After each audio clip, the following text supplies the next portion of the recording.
Traição nasce do desejo ou do descuido, do ciúme? Olha, eu acho que nasce dos dois. Ciúme nasce do medo de perder ou da posse já estabelecida? Muito do medo de perder. A quebra de expectativa gera desconfiança? Com certeza, sempre. A confiança se destrói na mesma velocidade que se constrói? Não, se destrói muito mais rápido. Olá, ciúme e traição. Tem assunto mais perigoso que esse, Pondé? Muito quente. Vamos manter a distância. Mas o ciúme é uma emoção, um sentimento que deve ser cultivado nos relacionamentos? Olha, veja bem, essas coisas são super coladas no chão, né? Então a gente tem que tomar cuidado quando pensa sobre elas. Eu acho que ninguém sabe o limite, mas alguma dose de ciúme, muita gente vai dizer isso, fora aqueles que querem posar de gente superior, que alguma dose de ciúme faz bem, no sentido de... Porque o ciúme, ele, em alguma medida, ele demonstra que você tem interesse pela pessoa, que você tem medo de perdê-la, né? Que você gosta de cuidar e tê-la na relação. Agora, ciúme demais, querendo trancar a pessoa, ou stalkear, ou saber exatamente pegar o celular escondido para ficar lendo, aí pode já ser meio negativo, né? Por isso que eu digo, acho que não tem uma medida certa. Se alguém resolver dar conselho, acho que está mentindo. E os homens ancestrais tinham, né, essa necessidade de garantir a paternidade? Então, é possível que sim, porque o sexo para o homem é muito barato, né? Barato no sentido fisiológico. Pode ser também no sentido financeiro, né? Mas estou falando no sentido fisiológico. Enquanto que a mulher arca com todo o ônus fisiológico da gravidez. Do sexo, eu quero dizer. Quando engravida, todo o ônus fisiológico. Então, para o homem, o macho, digamos, pensando lá na pré-história, para ele ter certeza de que aquele filho é dele, portanto ele iria cuidar daquele filho, seguramente ele precisa ter uma relação de confiança, né? Porque aquela história, a mãe, saber quem é sua mãe é um fato científico, seu pai não. É claro que hoje também é, mas se você virar para sua mulher e dizer, bem, amor, vamos fazer um teste de DNA para saber se eu sou pai, acabou a relação, né? Porque se o cara pedir, já é prova que ele não confia mais dela. Existe algum limite ético para controlar, influenciar as decisões do outro? Outra questão difícil, né? É claro que, se a gente for pensar aqui no Kant, alemão tão famoso, do final do 18, e o seu imperativo categórico, a gente diria assim, você está a ponto de trair a sua mulher ou seu marido. Pare e pense. Você gostaria que ele ou ela traísse você? Não. Então não traia. Estou fazendo uma aplicação selvagem do imperativo categórico kantiano, certo? Só faça o que todos podem fazer. Então, se você não quer que a sua mulher e seu marido traia você, então você não faça a mesma coisa. É evidente que ninguém está nem aí para o imperativo categórico. Talvez alguma pessoa não traia por conta de respeito ao parceiro, sabe? De se sentir mal com tendo traído a confiança, eu acho que isso existe.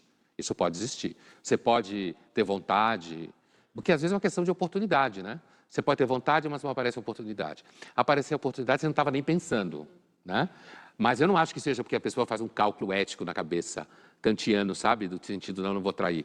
Agora, se existe limite, em tese existe, né? Você não devia fazer com o outro o que você não quer que ele faça com você. Ou seja, cante de novo, né? Mas no dia a dia, essas coisas do coração, é interessante porque o psicólogo, ele fazia uma diferença muito clara, né? Ser infiel sexualmente ou romanticamente. Diferença muito clara, né? Você pode ser infiel sexualmente, porque você vai e transa com outra pessoa, ou você pode ser infiel romanticamente, que às vezes pode não implicar em transar com a pessoa, né? Por uma situação de oportunidade, mas pode ser muito mais grave. Mas o sentimento está ali, né? Mais grave. Agora, em relação ao ciúme, ninguém acorda aí pensando, né? Eu vou ter um ciúme saudável, não destrutivo. Não. Assim, eu vou ter ciúme só até a página 3. Tipo assim, né?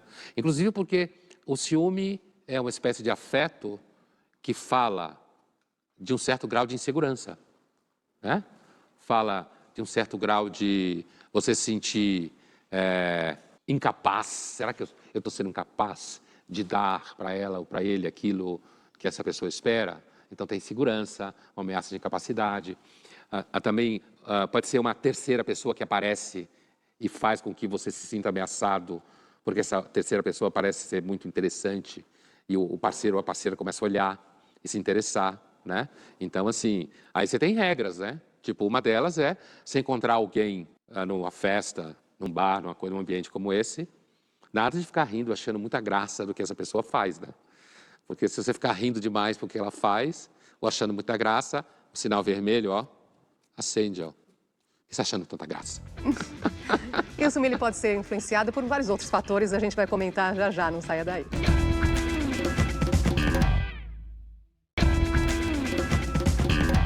Já estamos de volta.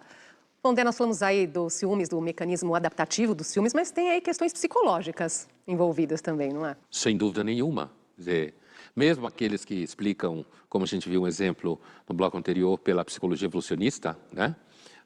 O fato de existir ciúme de forma tão comum em muitas culturas, né? Existir essa situação de insegurança com relação ao parceiro, é claro que você pode ter histórias familiares que fazem com que você seja uma pessoa mais insegura, só caminhando em cima de clichês que facilita a vida.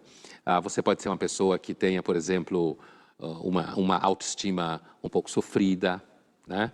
Então, tem elementos psicológicos, seguramente, que normalmente se associa a um ciúme que seja um pouco já perturbador, e não aquela dose de ciúme razoável que a gente falava antes, um ciúme perturbador com uma personalidade mais frágil, né? Ou obsessiva, controladora. Ciúme também pode aparecer em personalidades controladoras, né? Que, como sabe que pode acontecer alguma situação em que seu parceiro ou sua parceira seja exposta a tentações, então a pessoa quer ficar te controlando, entendeu? Levando, buscando, né? Ligando, né? Para saber. E tem os fatores que a gente pode chamar de sociais, né? Ambientais, onde você está inserido. Para Freud, o ciúme é uma emoção que está ligada ao inconsciente, conectado ao desejo e insegurança. Já Spinoza via o ciúme como uma paixão triste. O ciúme tem perfil? Não, mas para Spinoza, a ideia de paixões tristes, primeiro é paixão, ou seja, é alguma coisa da ordem do que a gente pode chamar de afeto, né? Não é racional, digamos assim. É um pathos, né? Do grego. Pode ser uma forma de pathos, ou de paixão, como a gente fala em português, que some a você. Por exemplo, uma paixão criativa. Normalmente se associa à figura do artista, né? Ou alguém que vive, por exemplo, da sua capacidade de criar ideias e criar quadros. O mundo da arte como um todo é normalmente visto. E existem paixões, para o Spinoza, que são tristes, ou seja, são paixões que, ao invés de somar a você força, subtrai força, subtrai, né? E o ciúme é uma dessas. Deixa você fraco, inseguro, você pode perder o sono, né? E aí, dependendo do temperamento da pessoa a quem você está ligado, você pode sofrer mais ou menos, né? Agora, você sabia, Pondé, que existe a mulher mais ciumenta do mundo? Não. Com a síndrome do ciúme delirante, ou síndrome de Otelo. Ela chegou Otelo, da peça? Ela chegou a fazer o noivo passar no detector de mentiras, só por ter ido a uma loja de conveniência. Veja bem, que tal essa, né? Ela ganhou um prêmio, foi como a mulher mais ciumenta do mundo? Agora sim, a gente vê aqui que é um caso quando o ciúme extrapola, né? O que é natural pode virar um transtorno. É quase um caso anedótico, isso daí, né? Um caso anedótico, porque imagina uma pessoa comum que está casado com alguém e essa mulher ou esse marido, porque você foi numa loja de conveniência, faz você passar por um detector de mentira. Quer dizer, você até pode imaginar que se seu marido, sua mulher, vai muito numa loja de conveniência específica, você pode imaginar, será que tem alguém que trabalha lá nessa loja? Né? O cinema está cheio de exemplos assim. E por isso ele ou ela ficam indo para lá toda hora, né? Você pode até ver, tipo, loja de conveniência no posto de gasolina. Você está dentro do carro e seu parceiro ou sua parceira entra na loja. E aí você vê que ele ou ela está dando muita risadinha com ele ou ela do outro lado do balcão. Muita risada e diversão acende o sinal vermelho sempre. Porque o humor, a graça, é sempre a antessala de outro tipo de interesse. Você ri com ela e não ri comigo. Exatamente isso. Você ri com ela, o que é verdadeiro, né?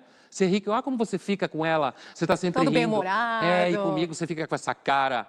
É isso aí. Agora, passar por um detector de mentiras, o que eu estava tentando dizer é que é até razoável imaginar que alguém tenha ciúme de alguém que vai numa loja única, ou você vê a pessoa sorrindo muito com quem está do outro lado do balcão. Agora, passar no detector de mentiras, que eu acho um absurdo. Você não pode ficar com uma pessoa assim, né? A não ser que você tenha também um twist psicológico, e de repente tem gente que até goza com isso, de saber que a pessoa precisa passar você no detector, ela é tão louca por você, mas devia tomar cuidado, né? Seu ego é tão grande, né? Tem que tomar cuidado. Hoje detector, amanhã trancado em algum banheiro, né? Trazer Nelson Rodrigues aqui para nossa conversa, escondido atrás do seu pseudônimo Nirna, no Diário da Noite, ele escreveu: há em amor um problema sem possibilidade de solução, o do ciúme. Quem ama sente fatalmente ciúme. Então, o Nelson, né, grande especialista em natureza humana, principalmente a ver com assuntos do amor, das paixões e da morte, como ele dizia, e do sexo. Na realidade, essa coluna tem uma grande temática geral para o Nelson, que era o seguinte: não se pode amar e ser feliz. Isso está dentro desse pressuposto. Não se pode amar e ser feliz. Ou bem você ama, ou bem você é feliz. Quer dizer, por isso é impossível você amar e não ter ciúme. Porque aquela pessoa que você ama, ela seguramente, inclusive do ponto de vista psicológico, quando se analisa isso, aquela pessoa parece ter um dom de deixar você frágil, né? Mas é já no século final do 12, começo do 13, onde você tem texto de época, né? Já se fala que esse tipo de amor, que eles vão chamar no francês medieval de amor puro, fin amours, é uma doença do pensamento. Eu estou citando de cabeça, mas é textualmente. Doença do pensamento. Uma forma de obsessão em que você fica se perguntando onde ela estará, o que ela estará vestindo, com o que ela sonha. Está vendo aí? Você fica como que num estado de prontidão, né? Pensando E a naquela imaginação pessoa. faz estrago, né? Por isso que eu falo, é uma doença do pensamento. Do pensamento, exato. Que é imaginação, você fica, né? E aí, se no meio disso entra a imaginação de que essa pessoa pode, na realidade, estar amando o outro, ou transando com o outro, né? E aí acabou, Você né? faz todo o enredo, né? Aí tá todo, faz todo o enredo. É isso aí. Pesquisas indicam que relacionamentos não monogâmicos tendem a ter menos ciúme. Nós conversamos com 2 casais, um que está em uma relação aberta e um outro tradicional, para saber se o ciúme faz parte do dia a dia deles. Eu acho, pra mim, na monogamia, eu acho que hoje tá muito mais ligado à liberdade. Então, a liberdade da gente poder se relacionar da forma como quer e a forma como escolhe, né? Hoje em dia é muito difícil a gente se adaptar aos tempos atuais. Nós somos de uma geração que a gente teve que tirar muitas coisas que estavam enraizadas e colocar outras para que a gente possa se acostumar com esses tempos modernos. Então, eu acho que a monogamia para a gente é tão natural, o desafio é provar que ela é tão natural. Acho que essa é a ideia, entendeu? Obviamente, as regras do casal, de como isso vai funcionar, das pessoas que estão envolvidas, de como isso vai funcionar, são definidas pelas pessoas. E o que acontece, pelo menos ao meu ver, é que o relacionamento aberto, geralmente, ele só vai tirar um pedacinho das regras de um casamento normal. Mas eu acho que na nossa relação, justamente, ela é muito calma, muito tranquila e não dá qualquer tipo de indício para que o outro sinta ciúme, mas de maneira alguma é rotineira, ou apática, ou ruim. É realmente uma relação de confiança. Claro que se você tem um relacionamento aberto, você tem acordos de, você vai desenvolver algum tipo de afeto. Você se afasta da pessoa, ok, mas também é uma coisa que a gente não escolhe, né? A gente não manda nos nossos sentimentos. A primeira vez que a Amanda saiu, eu lembro que eu sentei pra assistir TV e a Amanda passou acho que 3, 4 horas fora. E foram 3, 4 horas, pareceram 8. Foi horrível. Mas eu lembro, ela foi a primeira a sair, porque eu lembro que eu falei, bom, eu propus, já criei essa tempestade toda, ser hipócrita da minha parte, eu ainda falava, vou sair primeiro. Então eu falei, não, sai você primeiro. Daí eu vejo como que é ficar em casa. Eu acho que traição não é só a questão sexual. Porque num casamento não há só o acordo da parte sexual. Há vários acordos dentro de um casamento, né? E eu acho que qualquer uma dessas confianças, se forem quebradas, é uma espécie de traição. Quando a gente fala não monogamia, acha que é somente a questão de traição sexual. Não, mas também ali existe a questão de se confiar. Então, sim, as traições existem, elas podem ser sexuais, podem ser de confiança, ela também não vai deixar de existir. Quando as pessoas se casam, é muito comum que há uma expectativa de que você jamais desenvolva sentimentos por outro. E se isso acontece, geralmente cria-se uma crise no casamento. Então qualquer quebra de confiança, qualquer quebra de um acordo que se tinha, seja ele implícito ou explícito, vai acabar gerando o mesmo efeito de uma traição. A traição está mais na quebra da confiança do que no ato praticado.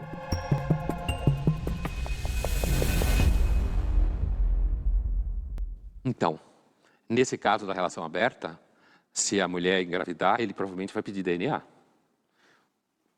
Porque, é meu ou não é? Né? Porque eu não vou querer ficar mantendo uma criança que não é minha, né? Agora, eu acho interessante porque normalmente casais que têm relacionamentos abertos têm mais regras do que os que não têm. Os que não têm relacionamento aberto, a regra basicamente é a seguinte: não pode. Né? E aí o que acontece na sombra, né, o que acontece em Vegas, permanece em Vegas, não se fala esse tipo de coisa. Então você tem uma margem de situações que podem acontecer na vida de adultos. Né? Já o relacionamento aberto, normalmente você tem que estabelecer regras para que essa abertura não seja um escancaramento para a destruição da relação. E a gente acaba percebendo isso, né? Agora, a poligamia ela é legalizada em mais de 30 países, mas exclusivamente para homens. Está certo isso? É certo, não sei, mas é assim que é. Então. Né? Não, mas não é justo isso, né? Então, eu imagino, eu sei que tem algumas culturas onde tem mulheres que têm mais de um homem, mas é muito raro mesmo, né? E talvez isso, talvez, eu não tenho certeza, mas talvez isso esteja também ligado ao significado da linhagem do patrimônio. O patrimônio ser sempre patrilinear na maior parte dos lugares e, afinal de contas, quem é pai de quem. Então, se uma mulher tem vários homens, afinal de contas, o filho dela é de qual homem? Agora, você tem sociedades que praticam isso. Assim como, às vezes, se pratica isso sem avisar. Tem um monte de mulher casada por aí que tem amante. E, às vezes, amantes durante muito tempo. Né? Porque a verdade é que a vida dos afetos, ela é sempre uma vida que é uma espécie de montanha-russa. No livro Casos e Casos, Repensando a Infidelidade, a psicoterapeuta Esther Perel sugere que trair pode ser uma forma de resgatar uma versão perdida de si mesmo. Que tal essa ideia, Pondé? Olha, eu não posso afirmar que ela está errada na análise dela, talvez ela tenha feito pesquisa, esteja baseada em alguma teoria. Eu acho que há por detrás de uma tese como essa, um pressuposto que é um tanto psicanalítico, de que quando você se interessa por alguém ou quando você se apaixona, o tal do amor romântico, tem a ver com a projeção narcísica sua, né? Então, uma projeção de conteúdos seus na pessoa, quer dizer, é como se você tivesse apaixonado por si mesmo. Uhum. Mas eu sempre fui um pouco desconfiado dessas teorias, sabe? Eu acho que eu prefiro no sentido que acho mais simpático, não que é mais científico, porque tampouco essa é científica. Eu prefiro mais uma teoria que eu vi em algum filme, que eu não vou lembrar qual é o nome, se eu não dava spoiler, né?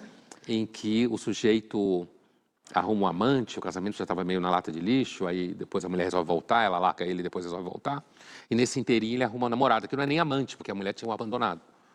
E ele volta para a mulher, deixa a namorada, e no final resolve voltar para a namorada. E ele fala para ela uma coisa muito interessante, que ele diz o seguinte: eu gosto mais de quem eu sou com ela. É semelhante ao que você falou. Eu rio mais com ela. Então, mas será então porque existe um controle? Então ele não consegue ser quem ele é porque ele era controlado? Talvez seja. Mas o fato é que essa frase, eu acho ela muito mais simples e significativa de experiências amorosas extraconjugais que se tornam significativas. Eu gosto mais de mim com ela. Ou seja, quando eu estou com ela, eu me sinto melhor. E será que as pessoas elas traem por conta de um desejo sexual ou porque elas querem se sentir mais desejadas, mais especiais? Essa segunda hipótese. Eu acho que pode acontecer pelas duas situações, porque traições podem acontecer pelas mais variadas situações. Pode ser simplesmente porque você está mal e aí você está em algum lugar e aí aparece a oportunidade, ou porque você anda se sentindo, aí eu chego na sua segunda hipótese, você está se sentindo meio pouco desejado pela tua mulher, ou se sentindo um pouco desejada pelo teu marido, e aí alguém demonstra desejo por você. Seguramente, uma das formas mais poderosas de atrair uma pessoa é se essa pessoa sente que você a está desejando. Isso é uma forma poderosa de atração, né? É claro que você desejá-la também é. Mas se você sente que tem uma pessoa que está desejando você, isso seguramente é uma forma natural de sedução, eu quero dizer. Porque aí você sente que você é objeto do desejo dela. E aí a concorrência, que às vezes é uma concorrência desleal, usando como metáfora, né? Porque no casamento do dia a dia, são tantas as responsabilidades, e quando tem filhos no meio, e gastos, e contas, e reformas, e todo tipo de problema, e tem os pais, não sei o quê. E então, às vezes, o desejo, ele se afoga no meio disso. Né? Enquanto que de repente aparece alguém claramente encantado por você. Isso é sem problema nenhum para discutir? É poderosíssimo essa experiência, né? Então a vida de adulto é bem difícil. Agora olhando aí para a nossa história, né? A sociedade ela enxerga de forma diferente a traição do homem e da mulher? Eu acho que sim, né? É claro que os darwinistas vão dizer que é porque a traição da mulher pode influir numa gravidez em que ela fica grávida e não é grávida daquele que é o seu marido. Mas eu acho que vai muito mais além disso. Eu acho que tem a ver mesmo com a ideia de que então o homem pode, porque o homem vai lá, e eu já ouvi isso de muitas mulheres, inclusive mulheres mais velhas. Né? O homem pode, ele vai lá, ele transa e volta para casa. A mulher não. Se a mulher está casada e tem um caso com outro homem, isso para virar amor é muito mais fácil. Virar amor no sentido dela se apaixonar. Sim. Enquanto que o cara pode transar com a mulher e não está nem aí, só é uma transadinha, se diverte e vão embora. Não que eu não acho que tem a mulher que também pode entrar nesse tipo de relacionamento, mas é muito comum se dizer, não tem ciência sobre isso, ciência no sentido duro da expressão, né? Não tem ciência sobre isso. Não tem, né? pode ter mulher que entra nessa também justamente para romper com estruturas patriarcais, né? Para escapar do casamento dela. Por isso que tem muita gente hoje em dia tem muita gente que considera uma mulher infiel uma mulher emancipada. Então, mas não há dúvida que se observa. E se observa de forma diferente, como você falou, muitas vezes por parte das próprias mulheres. Enxergam isso como forma diferente. Entende? No sentido de achar que o homem faz isso e com isso ele não precisa necessariamente não estar querendo abandonar a família. Mas eu tenho a impressão que no momento que as mulheres hoje trabalham mais, pelo menos alguns tratos sociais, trabalham mais, têm mais carreira, então de repente elas podem não aceitar a infidelidade masculina tão, entre aspas, facilmente como se aceitava Porque ela tem antes. autonomia. Porque ela pode ir embora, Não. entendeu? Ela não precisa do dinheiro dele, é isso que eu quero dizer, né? Então esse tipo de coisa, esse tipo de assunto, ele é confuso, ele é dolorido, ele é encantador e hoje ele é muito ideológico, muito atravessado por política. Então é um pântano.